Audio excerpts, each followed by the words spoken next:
Hello, I am Pikiss-Chris, And I'm Bastard Swordsman. and welcome to another episode of Scenes from a Podcast. We're just going to talk a little bit about what we've been up to before we get into today's film. I'll let Bastard Swordsman start. Have you been up to anything recently, or? Not particularly. One interesting thing is that I'm getting surgery soon. I have something called a complex odontoma in my gums. That's cool. Oh. Complex otongoma. Odontoma. Odontoma. Okay, then. Well. It's basically... it's not malignant or anything, but it is like a sort of tumor that's made out of the same material as teeth. So I basically just have chunks of teeth in my gum, which is cool, I guess. That's gotta fucking hurt. Not as much as you'd think. Sometimes it can just be kind of uncomfortable, but it's not like really dangerous to be in there, at least not for a good long while, but I think once you get into your 30s, it starts to be not so great having it in there, so that's why it's best to have it removed as early as you can. Yeah, well, best of luck to you there. Thank you. Yeah.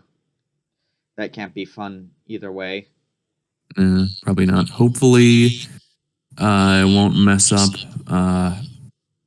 my jaw or anything too much, so that by next episode I won't have any difficulty speaking like normal or anything. But yeah. Also, it didn't really have anything to do with me personally, but I guess the Oscars happened too. Oh yeah. Congratulations to Everything Everywhere All at Once for predictably winning. Yeah, not only did it win, it won 7 awards, which is kind of crazy. Yeah. Definitely, I think it deserved. It wasn't my favorite movie up for Best Picture, and it's definitely not my favorite movie of the year. That would be After Sun, which was only nominated for Best Actor, but it still is a pretty good movie, I think. Very fun, has a lot of heart to it. But yeah. Ki Hoi Kwan, I believe is how you pronounce his name, won Best Supporting Actor. That was very well deserved, I think. Jamie Lee Curtis won. I don't know about that. I mean, she was alright, but I think some of the other nominees were better. I don't even know what category she won in, because like Supporting Actress. Oh, okay then. That's a different category from actor. Okay, yeah. Pronoun. Well, Best Actor, Best Supporting Actor, Best Actress, and Best Supporting Actress.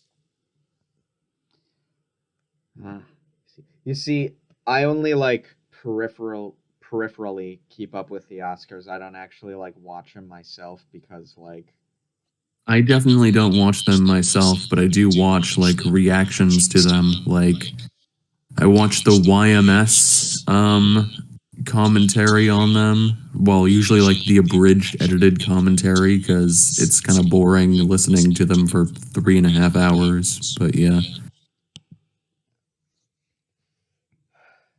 Next year they're gonna have to like make up for all the praise they gave Everything Everywhere All at Once by like just having the whole Oscars be Jimmy Kimmel skits. I mean, yeah, Jimmy Kimmel was the host this time.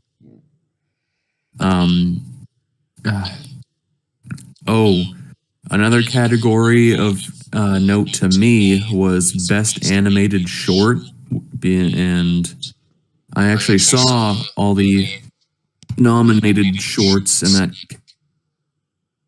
and by far the worst one won. It was called The Boy, the Mole, the Fox, and the Horse, and it was pretty bad. You were telling me about that, right? Was Yeah. that like some sort of like you said it was just like a bunch of platitudes or Yeah, it's well animated, but it's just the story is basically this boy is lost in the snowy plains or whatever. Doesn't really explain how he got there, but it's supposed to be somewhat allegorical anyway. But he basically just meets a bunch of animal friends and they go on a journey looking for a home or something. And there isn't really a lot of like, tension or drama, but the characters will instead just say life lessons at very like inappropriate times. Like they'll just like say like, "Oh, like you're important, you matter," like whatever, out of nowhere, and that's just the whole film, basically. positive affirmations. I mean, I think some of the life lessons are good, although a couple of them were maybe presented in a somewhat questionable way, but unfortunately, that's just the whole film, and there's not really anything else to it. I am looking at the at some of the artwork, and I do kind of like the pencil sketch style to it. So There were a couple other shorts that I thought were pretty great, actually. One was called Ice Merchants. That one was really emotional and had no dialogue, so all of its storytelling was visual, the opposite of The Boy, the Mole, the Fox, and the Horse. That title is too long. And also there was one called My Year of Dicks, which is a great title, and that one was also pretty good. And I wanted that one to win just because I wanted them to yell out the title. and today's winner is My Year of Dicks. Yay! Whoa, clapping. Get the director up on stage. When they announced the nominations, it was funny to hear Riz Ahmed say that, and he definitely, his voice changed a little bit just reading that title. So that was kind of funny. Yeah, I guess one last category of note to me was Best Actor, Brendan Fraser. It's apparently his name is pronounced Brendan Fraser. He even said in a video that that's how you pronounce his name, but everyone's just been pronouncing his name wrong, Brendan Fraser, this whole time, and yeah, nobody bothered to look up how it's actually pronounced. That's so weird because like Fraser looks like how you would pronounce it anyway, the way it's spelled. So I don't know where Frasier came from. Yeah. I mean, Frasier is a popular character from the show Cheers, but yeah, I mean, his name is spelled Fraser. Maybe it would be spelled pronounced Frasier if it was Frasier, but I don't know. Anyway, he won for a movie called The Whale, and I saw that pretty recently. His performance was pretty good, but the movie itself was not that good. The script was kind of bad. Yeah. What was it like preachy or I know the basic premise it's about like depression and weight gain and whatnot, but I mean, it was a bit preachy, but I don't know. I just think some of like the morality to the messaging is a bit questionable, or not necessarily the morality, but I feel like I don't know, a big theme of the film is about like, honesty and how being honest is like always like sort of brutal and stuff, but I don't know, like sometimes being honest actually is like being kind to someone, but I don't know. I'm doing a terrible job of explaining it, but No, no, I basically, definitely get where you're coming from.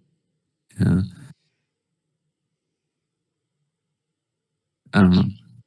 But he did an all right job, and he definitely. I mean, yeah, I'm definitely fine with him winning. Yeah. Yeah. I'm just glad that like even if other films didn't get their due, like a film that did deserve a lot of praise, like got a lot of praise this time around. It wasn't like fucking what was that Green Book. one what was that one fucking Ben Stiller midlife crisis film that was released a while back? Ben Stiller midlife crisis. Are you talking about The Secret Life of Walter Mitty? I I think have no so. idea. Yeah. I don't even think that film was received that well. No, but it was definitely made to be Oscar bait to some extent. Oh yeah, it didn't succeed. Yeah. I didn't see it, so I can't really comment on anything else. There's a But I scene don't think it got nominated for anything. there's a scene where like he visits a village and like a guy's like, dude, the volcano is about to explode, and then he like skateboards away on like an open road away from like a fucking avalanche of lava or something. And it's like It would be it would be funny if it's not even the same movie that you're thinking of. I know it had Ben Stiller. That's all I remember about it, and that scene, it was just Well, all I know is that it's not Zoolander.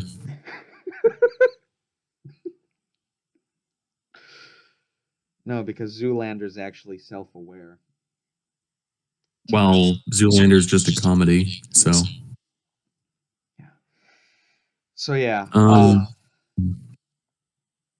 I haven't been up to much lately. Getting some chapters done in my shitty book. don't Uh, call it a shitty book. uh, Shouldn't put yourself down like that. you're right.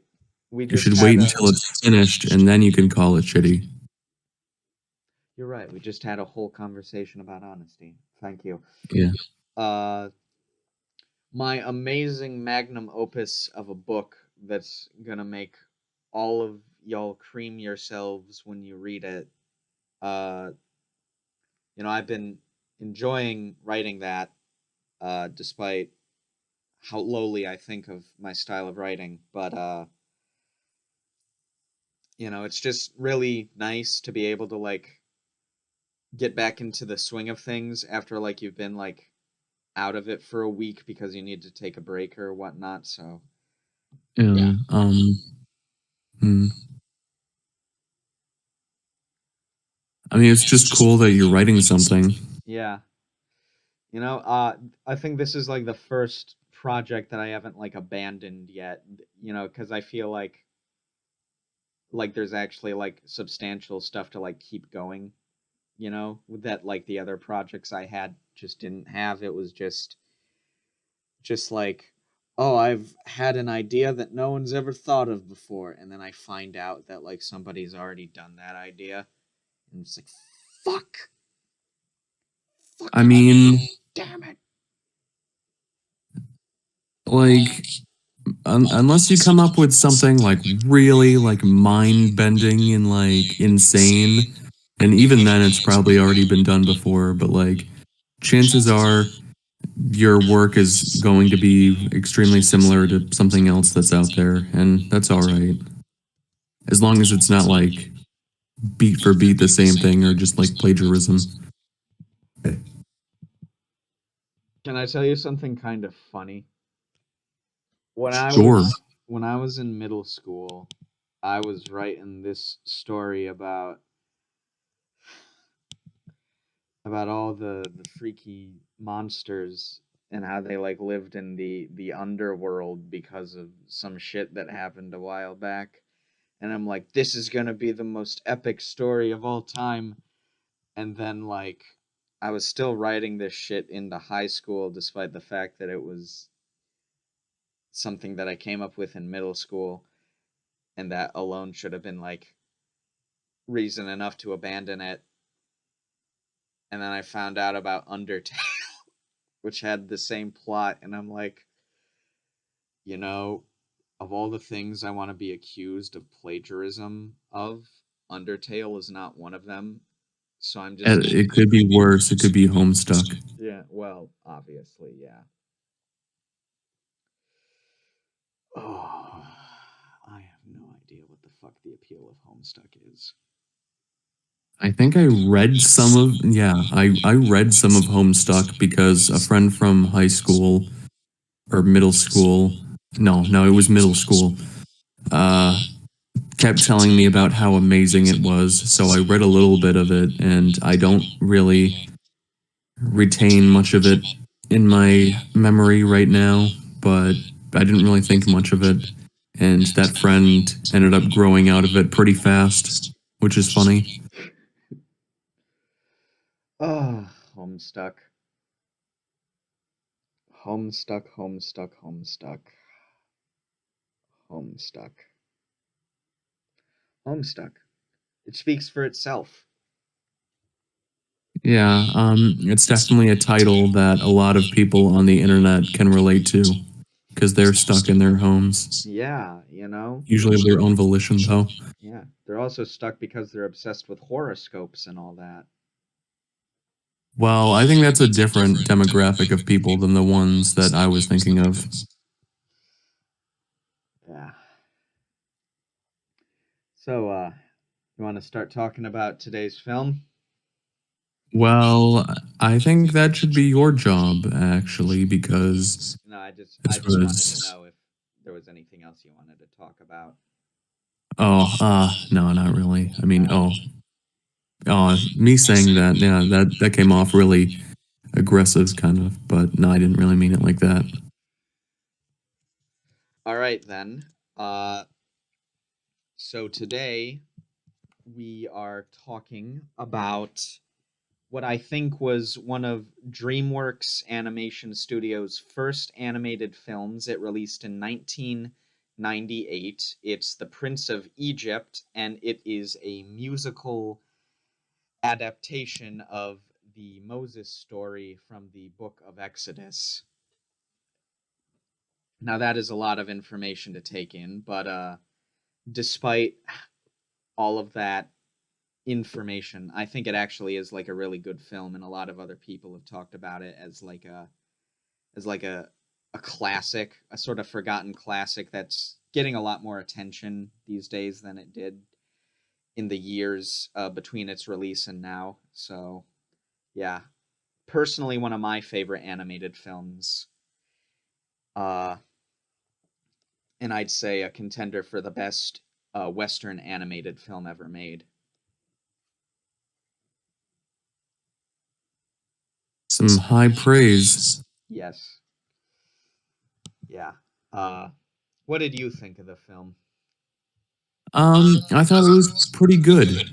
Uh, for For me, the me, the best best part of part the of the film film was was the the animation. animation. It It looked looked really really good. good. There There were were a lot a of lot of scenes where there was notable use of CG and 3D animation, but it, like, I think for the most part, it blended in pretty well with the 2D and it added sort of a unique aesthetic.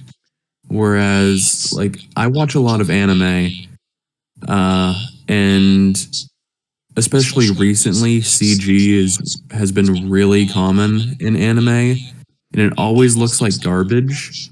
Um, so it was kind of cool to see CG used in 1998 that looks better than CG that I see from 2022 and 2023. Yeah.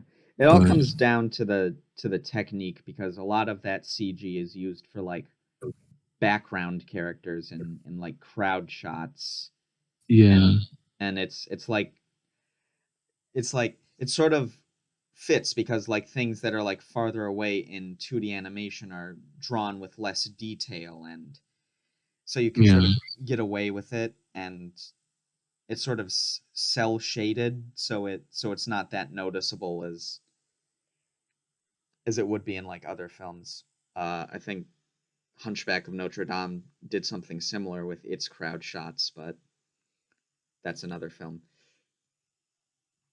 Yeah.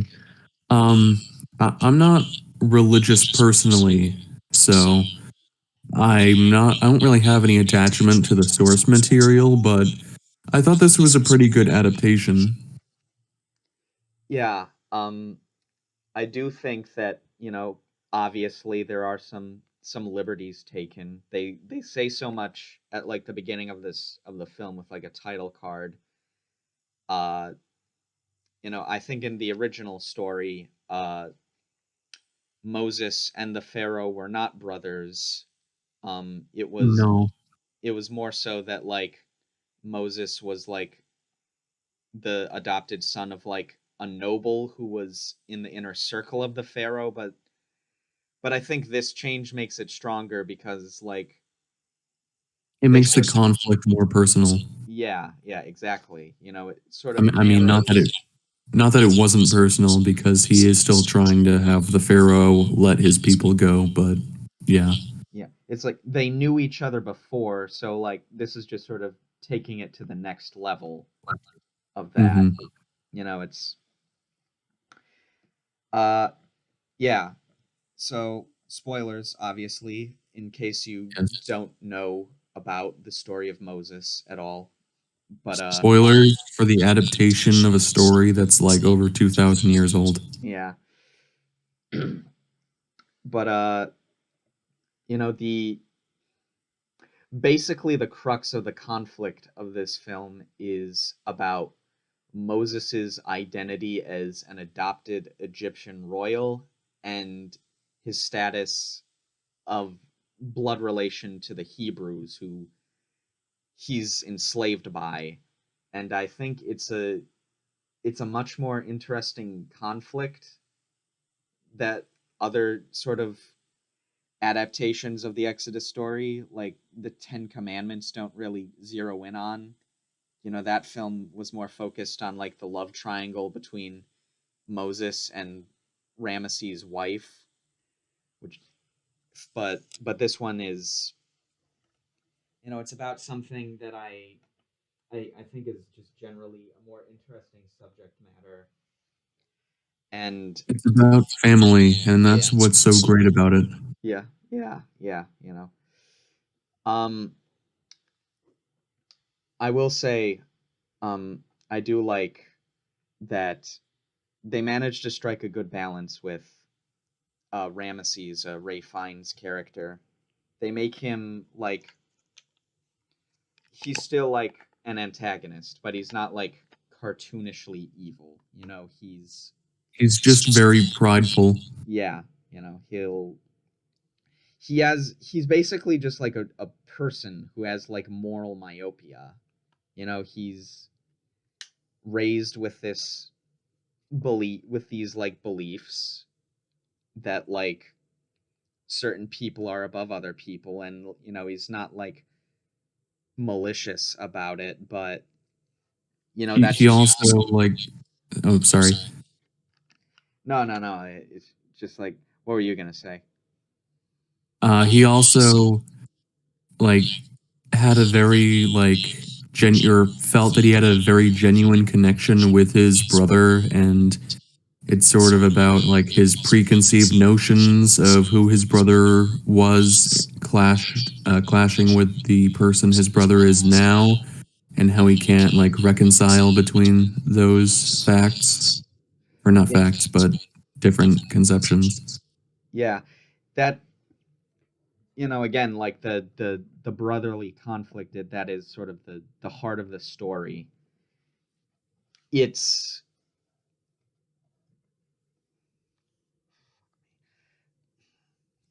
he's a lot more than than just like say like another like anti-Semitic character that he played.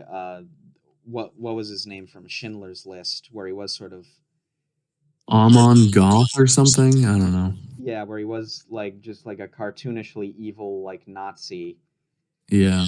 and it's like, you know, here it's like there's real human motivation behind his actions. It's, you know, it's a resentment towards his brother for betraying his trust and his perception of him, uh, a belief that the Hebrews are inherently inferior to Egyptians, you know, culturally, religiously, whatnot, and also like this relationship he has with his father, played by Patrick Stewart, and Hmm. how, you know, he basically has these expectations placed upon him to be like a good leader, a great leader, and how he thinks that like compromising by letting go of his slave built empire is like a sign of weakness.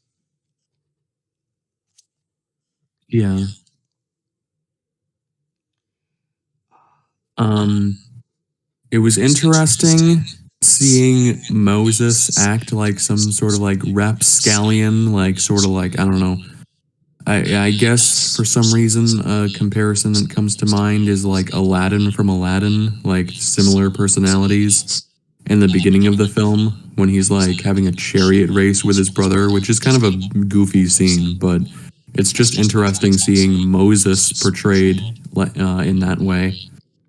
I think Doug Walker, uh, before he became whatever Doug Walker is nowadays, he like talked about this movie a while back, and he sort of compared Moses to like a college student.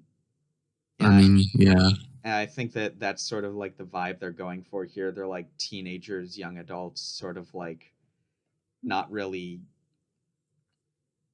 just like mooching off parents like privilege and not really having much of their own responsibility. And then Moses finds God and he Yeah. becomes an upstanding young man. Yeah, yeah, you know, as is the way in our great country of America. You know, why don't I you didn't know find? this took place in America. Looks kind of, I don't know. Yeah, I don't think we had pyramids in America. Well, I mean, you got to go to Vegas if you want to see pyramids, but Oh yeah.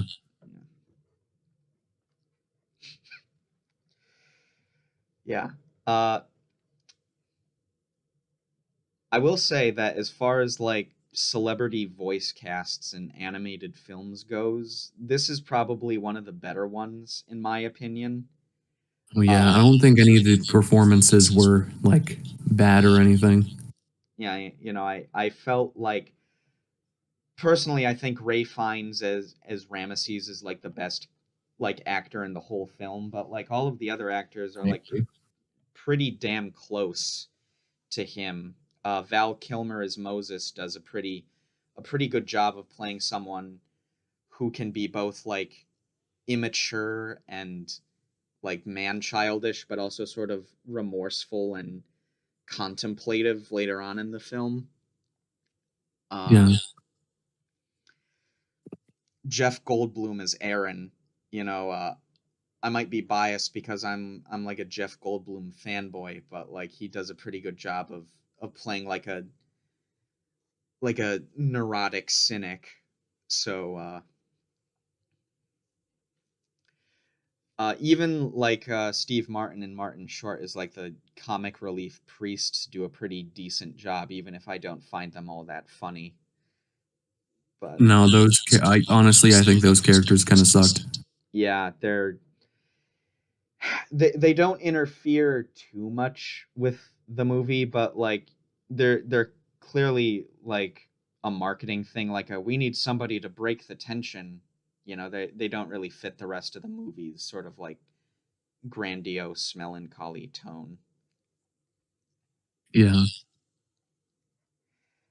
Uh, while we're on the subject of the voice cast, though, I will say that one of my favorite details in the film is in the burning bush scene when like Moses is talking to God, God actually has Val Kilmer's voice. So Moses is sort of like talking to himself almost in a way, and you can like read a lot of very interesting things into that. But there's Whoa. yeah. God is really just a figment of his imagination. He's literally talking to himself. That's not what I was going for, but like I don't think that's what the film was going for either. I was just trying to go for the edgy r/atheism thing. you know, yeah, we might get euphoric here, but ain't that the whole point of religion? Being euphoric? Yeah. Yeah. Well, that's why the copy pasta clarifies that he's euphoric, not because of any higher power. It is good that he clarified that. Otherwise, I wouldn't have known. But Yep, sorry. sorry.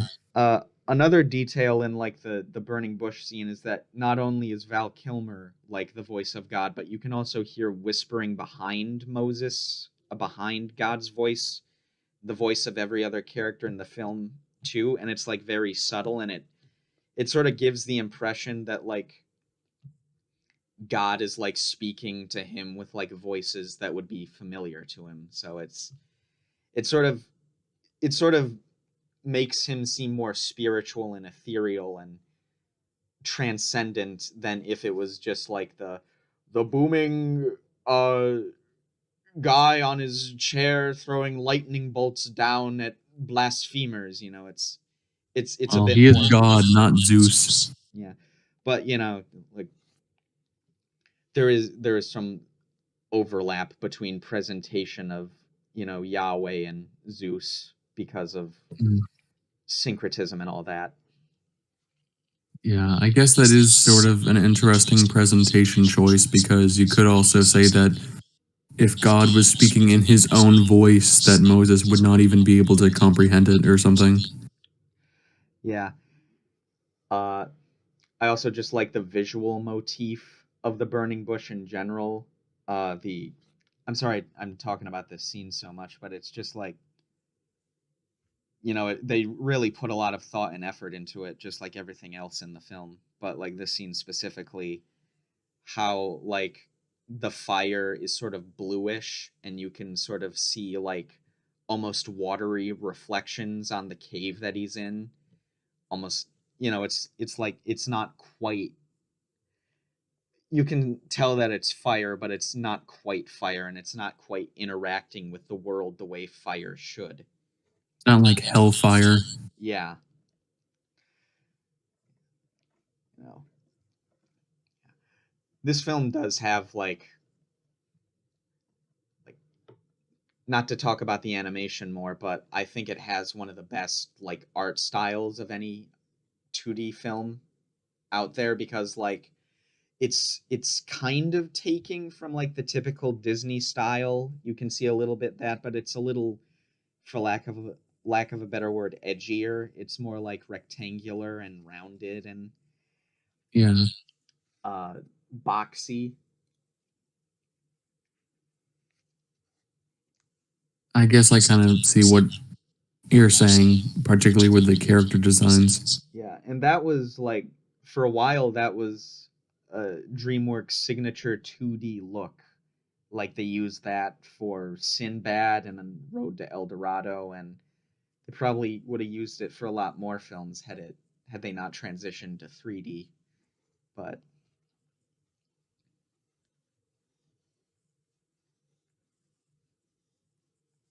Um, the songs in this definitely have a different vibe from the songs in a lot of other Western animated musicals. very very almost like, I don't want to say church like, but Like grandiose. hymns. Yeah, you know. There's sort of like a grandiosity to this soundtrack, combined I think also with, you continue, sorry. oh no, you continue. Yeah. sort of combined with the score by Hans Zimmer. They sort of like in most like animated musicals, it's like the musical numbers are like the big draw, but there's also like a lot of thought put into just the general soundtrack of the film. And I like how the film sort of incorporates the themes in the musical numbers into the greater soundtrack as well.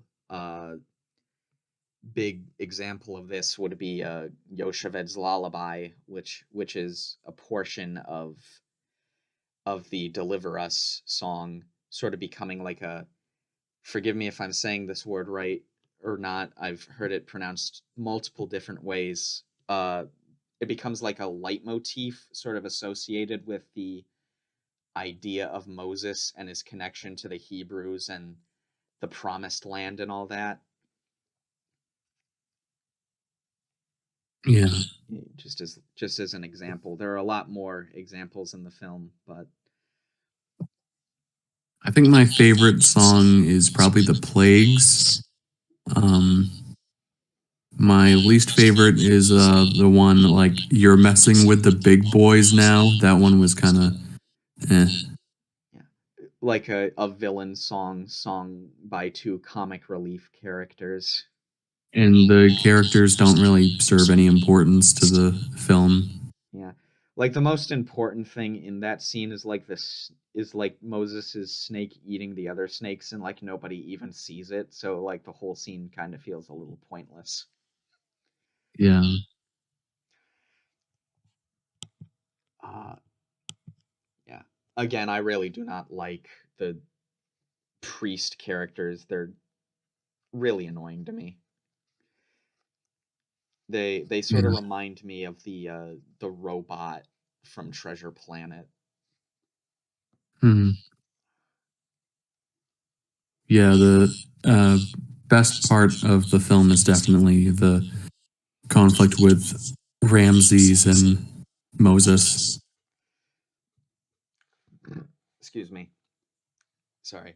Yeah, I personally don't really care for the original story a lot, but I think that sort of brotherly conflict does a lot for the story of the film. Yeah, it is I'm gonna say it's like a must watch for people who are into animation, especially Western animation. Yeah, Uh yeah. I actually do think, well, not, no, I know this film has like a very interesting production history, if I could talk about it. sure, Uh I'm interested. yeah, so Katzenberg, who was like the head of Disney's animated division, wanted to make The Prince of Egypt for years, and Disney wouldn't let him do it because they're Disney and they're not gonna touch religion with like a 10-meter pole. So that wasn't the primary reason he left to make Dreamworks, but when he did leave to make Dreamworks, that was like one of the first things he did. He like went up to Spielberg, and I'm not sure who else helped found Dreamworks, but I know there was at least one other person, and they were like, "Yeah, let's make this movie. Let's make this movie." So, you know, I often like think of Katzenberg as kind of like a bit of a sellout, honestly, someone who's more interested in like money and marketability, but the fact that he made this film and wanted to make this film sort of like, I don't know, it makes me think of him in a different light.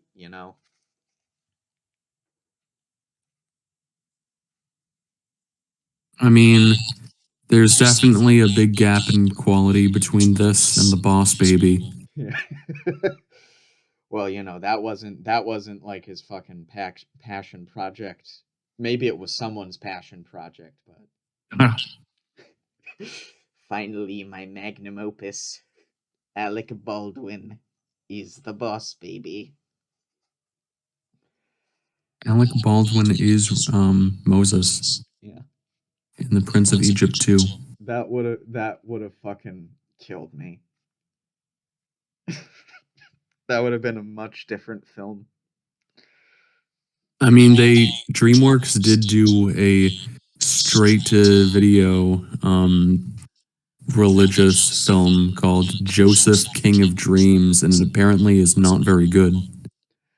I saw that film. It's not that it's bad. It's more that like the film we're talking about here is like a blockbuster, and that film is like it's a directed DVD. You know, it's obviously going to have a lower budget and also a lower like production for the music as well. So like Yeah. yeah, that's also a musical. Songs in that film are nowhere near as good as they are in this film. So I'm not sure I would recommend it to anyone, but I wouldn't like dissuade anyone from seeing it if they wanted to. So Yeah. Honestly, you have a lot more to say about this movie than me. I just think, yeah, it's pretty good. yeah. Uh Balances out. It was sort of the opposite last time. I sort of struggled to say Yeah. anything about Shame other than it has commentary on war. So true. Yeah. Oh my god. Uh, you know. Well, I Uh feel like this is sort of your field. I'm really into old art films, and you're into like a lot of animated stuff, yeah, animated films. I am a normie basically. So, uh both those films are good. You know, Shame and The Prince of Egypt. Watch Yeah. them back to back. Yeah. Uh any final thoughts on the film or Uh, um, I definitely think that story's pretty all right, but the animation is the best part. This isn't my favorite DreamWorks film. Unironically, I do prefer a couple of the Shrek movies. the Shrek movies are pretty good. Yeah, except for Shrek the Third. But yeah,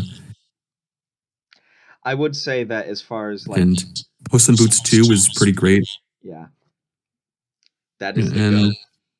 yeah, and I haven't seen it in a while, but I did like Kung Fu Panda. Yeah.